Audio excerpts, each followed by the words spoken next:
श्री सच्चिदानंद सद्गुरु साईनाथ महाराज की जय। आरती साई बाबा सौख्यदातार जीवा शरण रजातली द्यावा दासा विसावा भक्ता विसावा। आरती साई बाबा जाळूनी आनंद स्वरूपे राहे रंग मुमोक्ष जनाधारी निजडोळा श्रीरंग डोळा श्रीरंग। आरती साई बाबा जयामनी जैसा भाव दया दैसानुभव दाविसी दया घना कैसे तुझी माव तुझी माव। आरती साई बाबा तुमचे नाम ध्याता हरे संस्कृती व्यथा अगाध तव करणी मार्ग धाविसे अनाथा धाविसे अनाथा। आरती साई बाबा कलियुगी अवतार सगुण परब्रह्म साचार अवतीर्ण झाला से स्वामी दत्त दिगंबर दत्त दिगंबर। आरती साई बाबा आठा दिवसा गुरुवारी भक्त करी देवारी प्रभु पद पाहावया भव भय निवारी भय निवारी। आरती साई बाबा माझा निज द्रव्य ठेवा तव चरण रज सेवा मागणे हेची आता तुम्हा देवाधिदेवा देवाधिदेवा। आरती साई बाबा इच्छित दीन चातक निर्मल दोय निज सुख आजावे माधवाया सांभाळा आपोले भाग आपोले भाग। आरती साई बाबा सौख्यदातार जीवा शरण रजातली जावा दासा विसावा भक्ता विसावा। आरती साई बाबा शिर्डी माझे पंढरपूर साई बाबा रमावर बाबा रमावर साई बाबा रमावर शुद्ध भक्ती चंद्रभागा भाव कुंडली गजागा कुंडली गजागा भाव कुंडली गजागा याव याव अवघेदन करो बाबांची वंदन साईंचे वंदन करो बाबांची वंदन करू म्हणे बाबा साई भाव भाव माझे आई भाव माझे आई भाव भाव माझे आई। अनिल लोडांगण वंदीन चरण डोळ्याने पाह मोहिन रूप तुझे प्रेमे अलिंगिन आनंद भोजन भावे वारिन मणे नाम त्वमेव माता च पिता त्वमेव त्वमेव बन्धुश्च सखा त्वमेव त्वमेव विद्या द्रविणं त्वमेव त्वमेव सर्वं मम देवदेव कायेन वाचा मनसेन्द्रियेण वा बुद्ध्यात्मना वा प्रकृतिस्वभाव करोमि अद्य सकलपरस्मै नारायणाय समर्पयामि अच्युतं केशवं रामनारायणं कृष्णदामोदरं वासुदेवं हरे श्रीधरं माधवं गोपिकावल्लभं जानकी नायकं रामचन्द्रं भजे हरे राम राम राम हरे हरे हरे कृष्ण कृष्ण कृष्ण हरे हरे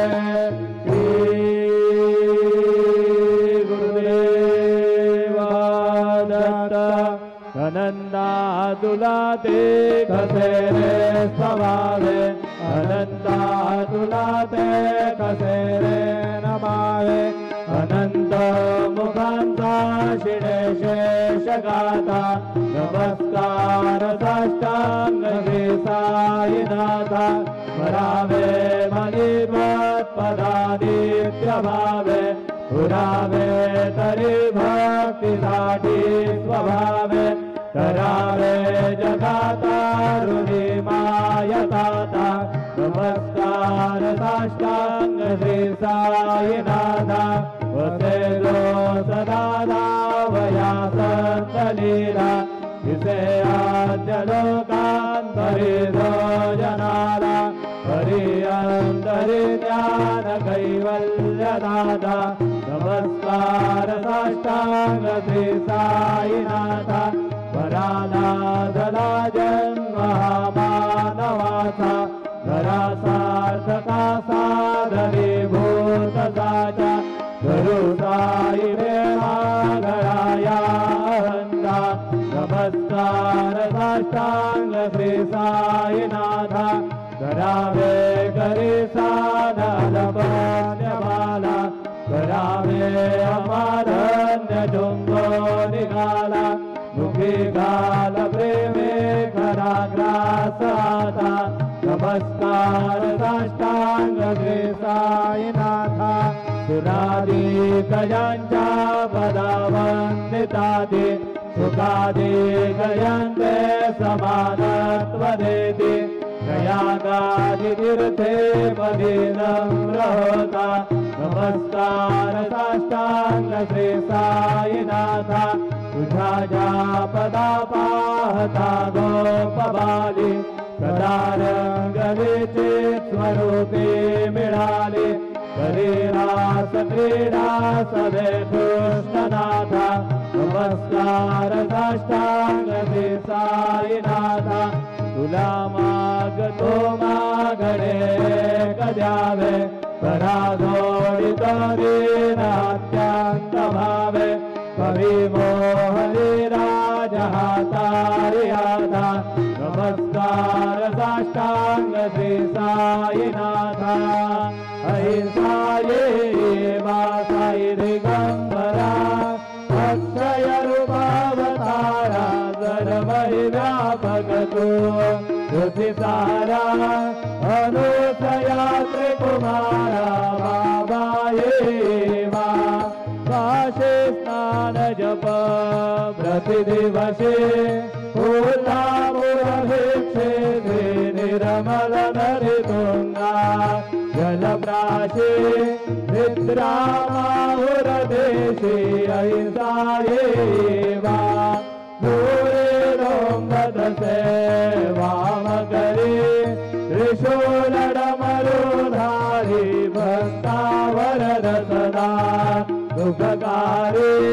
देशिल मुक्तिकारी अहिंसायेवा पाये पादुका जपमाला कमंडलो मृगशाला धारण कर सेवा नागजटा मुकुट शोभतो माथा अहिंसायेवा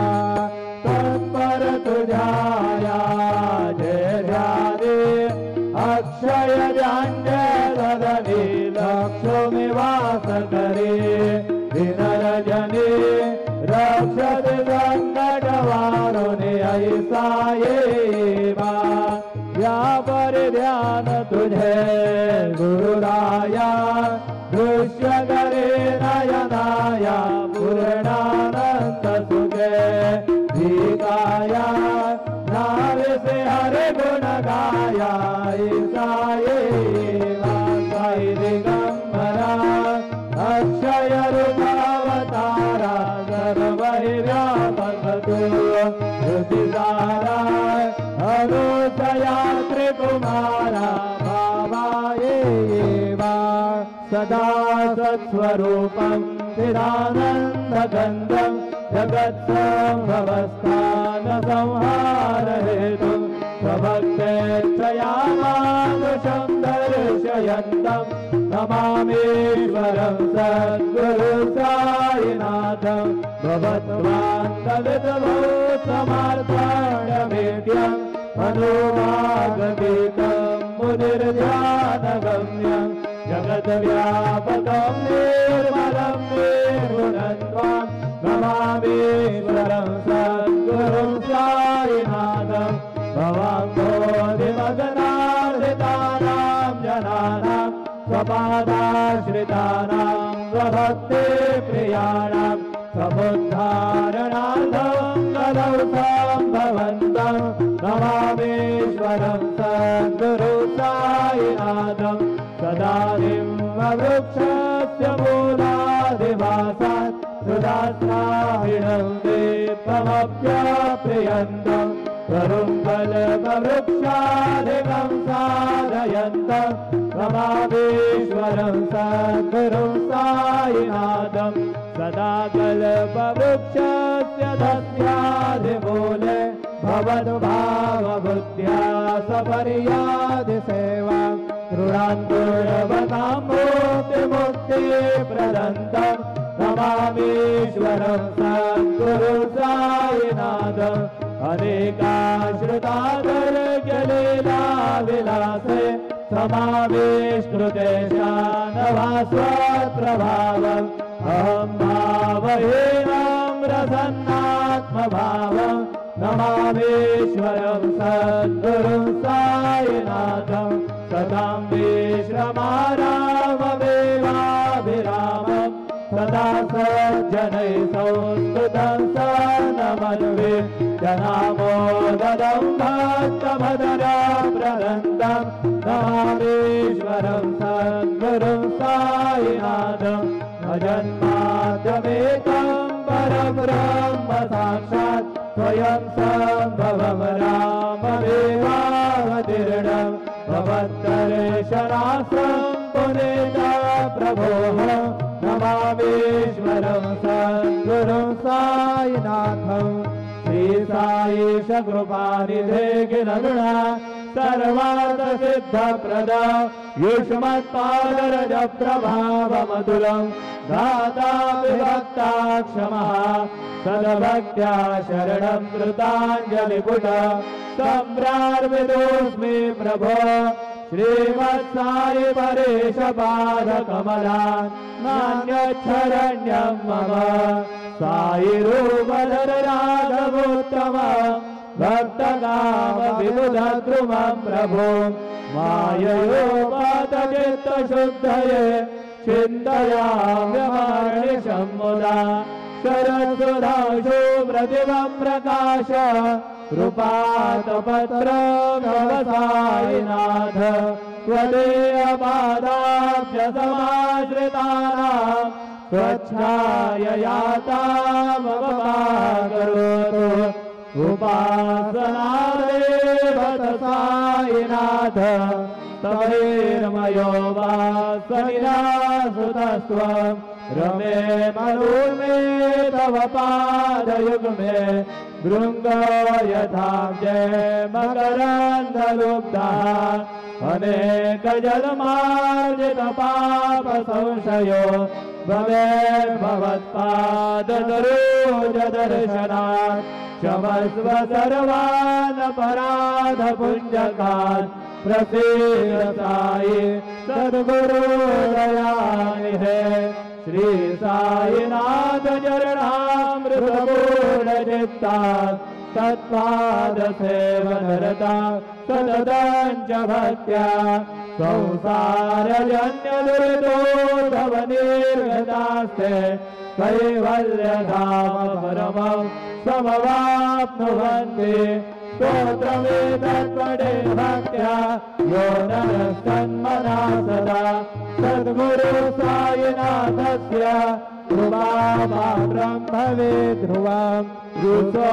मम प्रियाम्बिकामजबरि पिता हे रुसो रुसो मम प्रियाङ्गना प्रियसुतात्मजा हे रुसो रुसो भगिनी बन्धु हे स्वशुरसा सुमाये रुसो दत्त गुरु साई मामदवरी कभी रुसो रुसो न सुनवाई क्या मदन भ्रातृजाया बुसो रुसो न प्रिय सोयरे प्रिय सगे दन्यादि बुसो पुसो सुहृदना सखा स्वजननाप्तबन्धो बुसो हरिण गुरु साई मामदवरी कभी रुसो पुसो न बला गुरे तरुण वृद्धहीना बुसो पुसो न गुरु ना गुणे भजन दोरसाने बुसो पुसो न चबले गुरे सुजन साधुहीना बुसो हरिण गुरु साई मामदवरी कभी रुसो रुसो चतुरतत्त्वविद् विबुध भ्रात्य ज्ञानी रुसो रुसो हि विदुषी स्त्रिया कुशल पंडिता हि रुसो रुसो महीपति अति भजगतापसी रुसो दत्त गुरु साई मामदवरी कभी रुसो रुसो कवि ऋषि मुनि अनघसिद्ध योगी रुसो रुसो हि गृहदेवता निगुलग्रामदेवी रुसो रुसो गलपिशाचये मलिनडाकिनी रुसो दत्त गुरु साई मामदवरी कभी रुसो रुसो मृगगृमि अखिल जीव जन्तु रुसो रुसो विटप प्रस्तरा अचल आपगापि रुसो रुसो तपवनाग्निवारवनि पञ्चतन्वे रुसो दत्त गुरु साई मामदवरी कभी रुसो रुसो विमल किन्नरा अमलयक्षणी रुसो रुसो शशि खगानि गगनि तारका हे रुसो रुसो अमर राज हे अदय धर्म राजा रुसो दत्त गुरु साई मामदवरी कभी रुसो रुसो मन सरस्वती चपल चित्तते रुसो रुसो बहुदिशाखिला कठिन काल तो हे रुसो रुसो सकल विश्व हे महितो ब्रह्मगोला रुसो दत्त गुरु साई मामदवरी कभी रुसो विमूढ़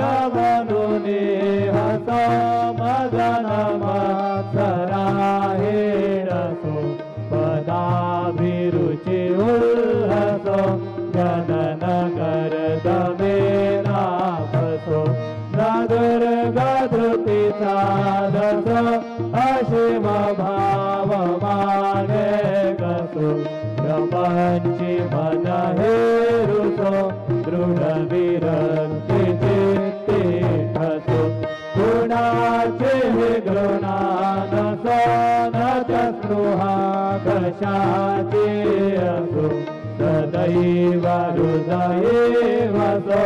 मनसि ध्यानि साई वसो तदे प्रणयवो रस निखिल दृश्यमादिसो दत्त गुरु साई मा उपरिया चले लारुसो। हरि ओम यज्ञेन यज्ञमय जन्त देवा तानि धर्माणि प्रथमान्यासन्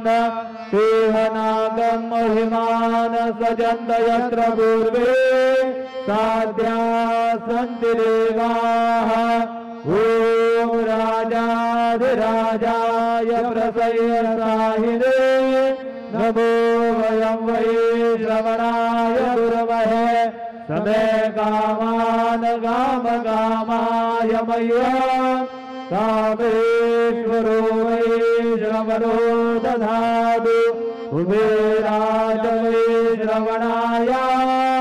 महाराजाय नमः। ॐ स्वस्ति साम्राज्यं भोज्यं स्वराज्यं वैराज्यं पारमेष्ठ्यं राज्यं महाराज्यमाधिपत्यमयं समन्तपर्यात् ईशा सार्वभौम सार्वा ईशान्दादात् परार्धात् हृदय समुद्रपर्यन्ताय एकराणदिदपेन श्लोक विगीत मरुतः परिवेष्टारो मरुतस्यावसङ्गृहे आविष्यस्य काममृत् विश्वे देवा सभासदैते श्रीनारायण वासुदेवाय सच्चिदानंद सद्गुरु साईनाथ महाराज की जय। करचरण कृतं वा कायजं कर्मजं वा श्रवणनयनजं वा मानसं वापराध वेदं वा सर्ववेदक्षमस्व। जय जय करुणाम्बे श्री प्रभो साईनाथ श्री सच्चिदानंद सद्गुरु साईनाथ महाराज की जय।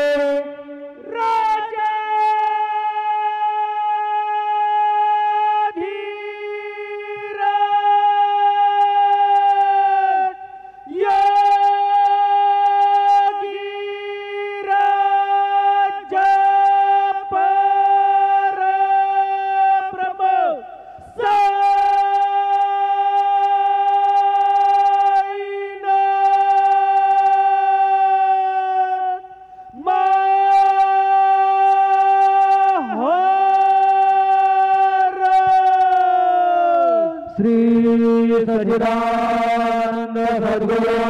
साईनाथ महाराज